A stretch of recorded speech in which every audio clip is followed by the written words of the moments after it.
Ku kasance tare da muryar Hausa a kowane lokaci. Muryar Hausa farin cikin mai sauraro, farin cikin mai sauraro. Mahaukaciya da ɗiyarta Zinat kashi na ɗaya. A wani ƙauye mai cike da jama'a akwai wata mata mai suna Kalisa. Tun da farko tana da kyau, nutsuwa da kyawawan halaye. Ta auri wani attajiri mai suna Bashir, kuma zaman aurensu ya kasance cikin farin ciki. Amma a gidan akwai wata mai suna Asiya. Asiya kishiyar Kalisa ce, ta daɗe tana neman haihuwa amma Allah bai bata ba.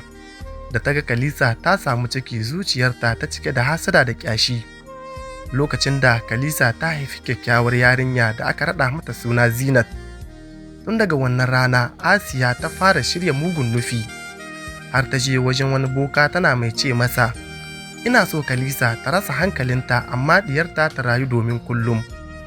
Bayan bokan ya yi mata mugun asiri, bayan kwanaki kaɗan Kalisa ta fara canzawa daga yadda take, ta daina gane mutane, tana yawo a tituna tana magana ita kaɗai. Daga ƙarshe jama'a suka fara kiranta da mahaukaciya. Sai dai abin mamaki, Zinat ƙaramar yarinya ce mai shekara 5 a duniya. Ba ta da wata matsala duk da ƙuruciyarta, tana matuƙar son mahaifiyarta. Kullum tana biye da ita a kan tituna, tana neman abinci domin su ci. Mutane da yawa suna tausaya musu, wasu kuma suna yi musu ba'a. Asiya kuwa ta hango Kalisa tana yawo da Zinat, sai ta yi murmushin mugunta tana mai cewa a ranta, na yi nasara amma ban san cewa wannan yarinyar za ta zama sanadin fallasa sirrinta ba. Washe gari Kalisa tana yawo a kasuwa tana magana ita kaɗai. Wasu yara suna biye da ita suna yi mata dariya, wasu kuma suna jifarta da ƙananan duwatsu. Zinat ta yi sauri ta tsaya a gabanta tana kuka, don Allah ku kyale mini mamana, ba ta taɓa cutar da kowa ba. Wata tsohuwa mai tausayi ta fito daga cikin kasuwa, ta tsawata wa yaran, suka watse. Ta kira Zinat ta ba ta gurasa da ruwa. Sai tsohuwar ta ce, ke yarinya, kina da hankali sosai, ki ci sannan ki ba mamanki. Zinat ta karɓa cikin ladabi, ta fara ciyar da mahaifiyarta kafin ita ta ci.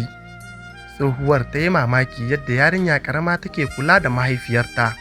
A wannan lokaci Asiya tana kallon su daga nesa. Duk lokacin da ta ga mutane suna taimaka musu, zuciyarta sai ta ƙara cika da baƙin ciki. A yayin da take cewa a ranta, me yasa har yanzu mutane suke son Kalisa? Dole ne na tabbatar ba za ta taɓa dawowa cikin hankalinta ba. Da daddare, Zinat ta rungumi mahaifiyarta tana cewa, Mama, kada ki damu, ina jin wata rana za ki warke mu koma gida kamar da.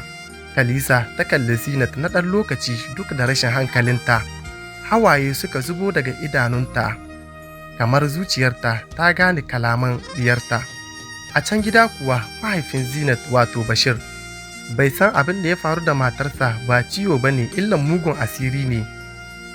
Yana ta fama da baƙin ciki, yana neman hanyar da zai ceci matarsa, amma bai san cewa wadda yake zaune da ita a gidansa wato Asiya, ita ce ta yi mata wannan mugun asirin.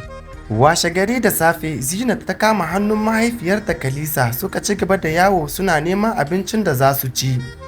Rana ta yi zafi sosai har Kalisa ta gaji ta zauna a ƙarƙashin wani babban itace.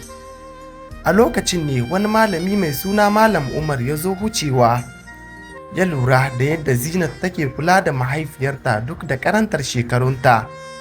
Ya tambaye ta cikin tausayi, ke yarinya, wace ce wannan matar? Zinat ta amsa cikin hawaye, mahaifiyata ce, sun ce ta haukace amma ni na san ba haka aka haife ta ba.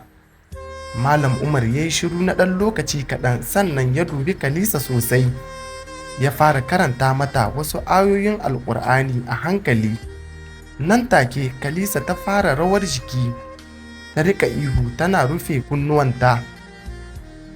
Malamin ya yi mamaki, ya ce wannan ba hauka ta al'ada ba ce, akwai alamar an yi mata mugun asiri. Zinat ta kalli malamin cikin farin ciki. To malam, ya za iya warkar da mamana? Ya amsa, da ikon Allah za ta warke, amma dole ne na fara gano wanda ya yi mata wannan mugun aikin. A wannan lokaci Asiya tana boye bayan wani gida, tana sauraron duk abin da ake faɗa. Da ta ji malamin ya gano cewa asiri ne, jikinta ya yi sanyi. Ta ce a ranta, idan aka ci gaba da bincike asiri na zai tonu. Dole ne na dakatar da wannan malamin kafin lokaci ya ƙure. Ba tare da ɓata lokaci ba, Asiya ta fara shirya wata sabuwar mugunta domin hana Kalisa samun waraka. Amma bata san cewa Allah baya barin zalunci ya daɗe ba. Bayan Malam Umar ya tabbatar cewa asiri ne ya kama Kalisa, sai ya ce wa Zinat, ki zo da mahaifiyarki gobe bayan sallar asuba gobe. Za mu fara mata ruƙiya da karatun Alƙur'ani. Allah shi ne mai warkarwa. Na gode malam, zan kawo ta insha Allah, a cewar Zinat ta yi murmushi. A gefe guda kuwa Asiya ta kasa bacci a daren nan. Tsoro ya cika zuciyarta. Ta san idan Kalisa ta warke komai zai tonu. Da tsakar dare ta sake zuwa wajen bokan da ya yi mata asirin. Kafin take isowa wajen bokan, ya kalle ta cikin fushi. Ya ce, ke Asiya, na faɗa miki kada ki sake dawowa. Asirin da na yi yana gab da rushewa, saboda ana karanta mata Alƙur'ani a kanta.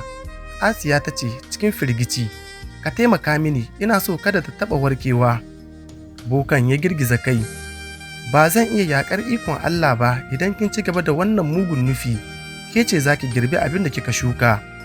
Daga jin haka, Asiya ta fita tana rawar jiki. Washe gari da asuba, Zinat ta kai mahaifiyarta wajen Malam Umar. Ya fara karanta mata karatun Alƙur'ani.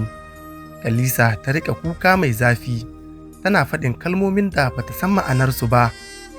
Ba zato ba tsammani ta kama hannun Zinat, ta ce cikin murya mai rauni, Zinat ‘yata.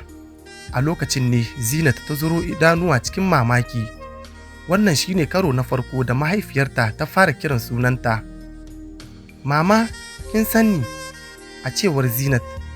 Sai Kalisa ta sake rikicewa ta faɗi ƙasa ta suma. Malam Umar ya ce, Alhamdulillahi, wannan alama ce cewa asirin ya fara karya daga jikinta, amma har yanzu akwai aiki a gaba. A nesa, Asiya tana kallon abin da ke faruwa. Hannuwanta suka fara rawa domin ta fahimci cewa ƙarshen muguntarta yana karatowa.